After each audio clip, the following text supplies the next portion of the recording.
भारत सरकार और ट्विटर के बीच तकरार बढ़ती चली जा रही है। किसान आंदोलन को लेकर गलत और भड़काऊ पोस्ट करने वाले 1178 खालिस्तानी पाकिस्तानी लिंक वाले अकाउंट्स को ब्लॉक करने को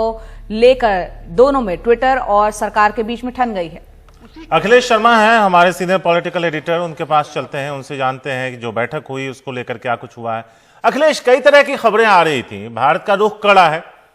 ट्विटर ने मना कर दिया है, ऐसे में ये भी आशंकाएं जताई जा रही थी, खबरें थी कि शायद गिरफ्तारी भी हो सकती है। कल जो बैठक हुई उसको लेकर के क्या कुछ अपडेट है और इस पर दोनों के बीच जो बना हुआ गतिरोध है, क्या वो किसी तरह से सुलझता नजर आ रहा है?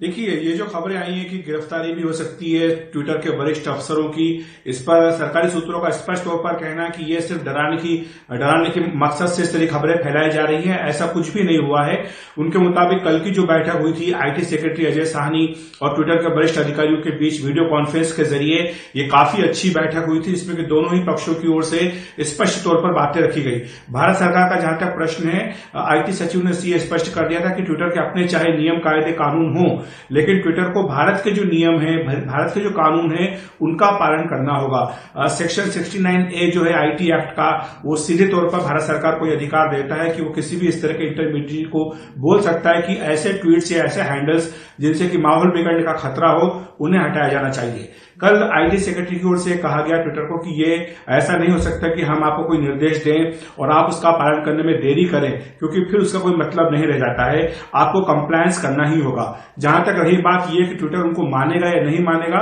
निश्चित तौर पर भारत सरकार के पास ये अधिकार है कि वो इसके खिलाफ कार्रवाई करे, लेकिन ट्विटर को भी ये अधिकार है कि वो अगर भारत सरकार की बात से इत्तेफाक नहीं रखता है तो वो कानूनी